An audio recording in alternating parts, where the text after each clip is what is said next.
All right, I'm talking to Phil Fraser. Phil, thanks for taking the time. Pleasure.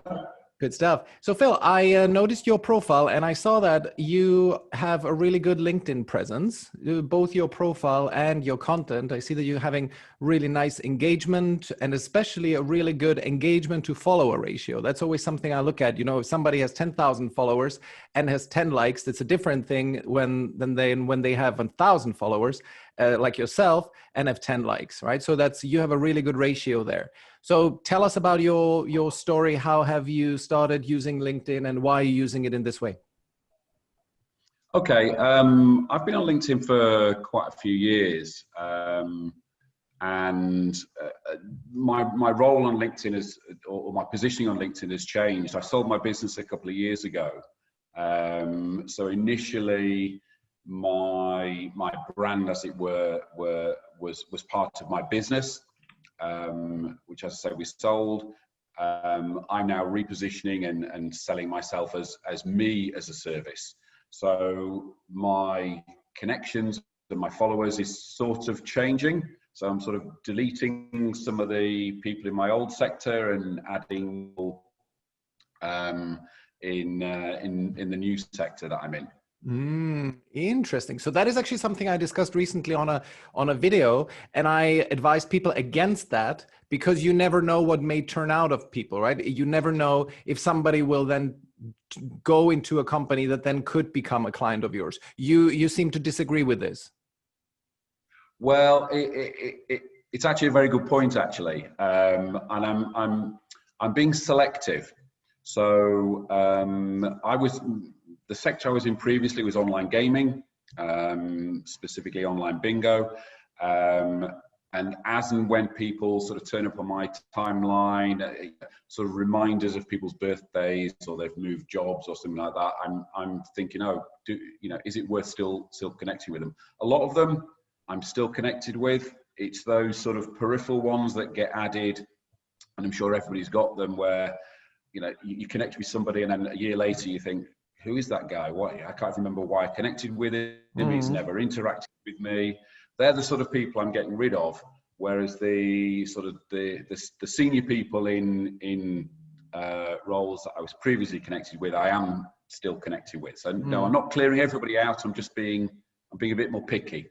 Interesting. Okay. Well, it's really hard to establish what's the counterfactual. I'm always thinking I'd rather keep them in the network, but the point that you probably are rightly, I don't know if explicitly, but maybe implicitly pointing out that somebody who's really not in your target market and is unlikely to be, is also unlikely to engage with your content, which may then decrease your overall engagement because LinkedIn is seeing 75% of his followers are not engaging, his content must not be very good, right? So that is usually the argument in favor of purging the network. And I myself, I'm not quite 100% sure yet on which side of the argument I'm plumping. It's more probably I'm on the side of, well, let's keep it, just from the serendipitous thing. Because good example, in my case, I have had one person who's she's a lawyer in a big law firm, extremely unlikely to ever work with me. And yet her husband then, because she saw my content, she told her husband, who is now a client of mine. Right. So you never know the stuff that might happen.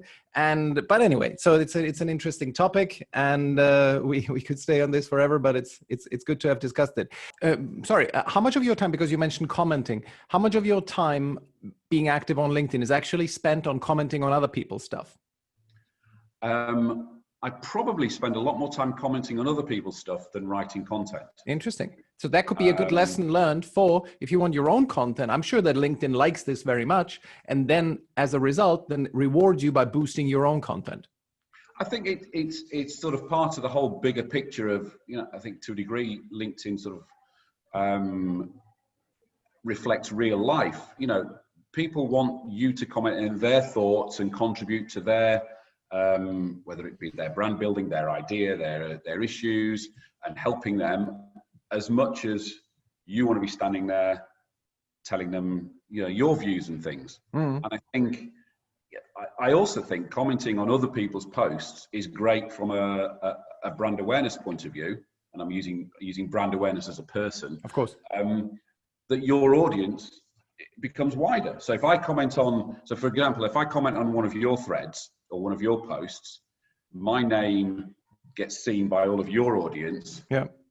And then if I do that, so if I comment on 10 different people's pieces this morning, I get seen by 10 different audiences. If I write one piece, only my audience sees my comment. So actually it's brand building by commenting on other people's.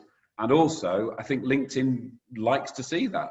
You know, I don't understand the algorithm, but I understand, you know, LinkedIn is a social platform. It's not a broadcast platform. Good, well said. That's where people fail. You see a lot of people broadcasting. Yeah. And it's the same with other social media. It's the same with Facebook. It's the same with Twitter. It's the same with Instagram. People still use it as a broadcast media. They use it like TV Absolutely. or radio. It's a social media. Well said. Social is interaction. Yep. Do you approach people one-on-one? I will connect with people one-on-one, yes. It's interesting. There are now experts on LinkedIn out there, and you know, different people say different things. One of the people I read or I follow is very keen on making sure you comment back and respond all the time, and you're commenting either by DM or actually on a thread. Whereas other LinkedIn experts say, take it offline as soon as possible. So yes, you made a connection with somebody, right?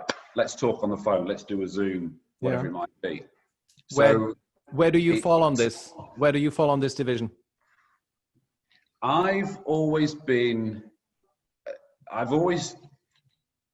in the online space for about 20 years, and I now feel a lot more, well, I feel as comfortable interacting online as I do face-to-face. I'd probably rather interact with lots of people online than going to a classic networking event and shaking hands and giving out business cards and things like that. And I think it's you've almost got to take each individual one by one, and without being sort of very cold about this. Where's the benefit to me? Yep. You know, we might have a conversation online, but if I don't think you're probably going to be a client, is it really worth taking it offline? If I think possibly you're going to be a client, then yes, I'd probably take it offline quite quickly. Exactly. Okay, cool. Out of your LinkedIn activity, can you quantify how many like leads and calls you got, or is this something that you don't, not necessarily clients, not talking about clients, but like leads and phone calls? It's not something I actively measure or anything like that.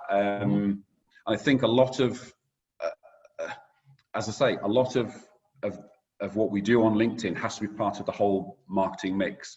So I will have people approach me, either friends or business colleagues, will say, "Oh, I saw your post on LinkedIn a couple of weeks ago," and you know, have a chat about it. And you know, they didn't comment, they didn't like it, they didn't share it.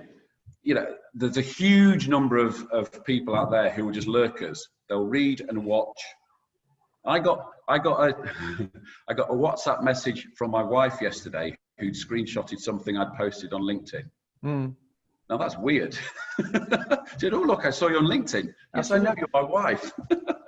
Absolutely. I keep seeing this over and over, and many people, especially those people who approach me because, hey, I've been following you on LinkedIn for a while, let's talk. They've never liked or commented or anything. There's a lot of lurkers, and among the lurkers, the best potential clients are lurking. Yep. Cool. And it's even up, you know, people say it's up to 90%. You know, 90% of people who see your stuff do not comment, do not share, of course, do not like.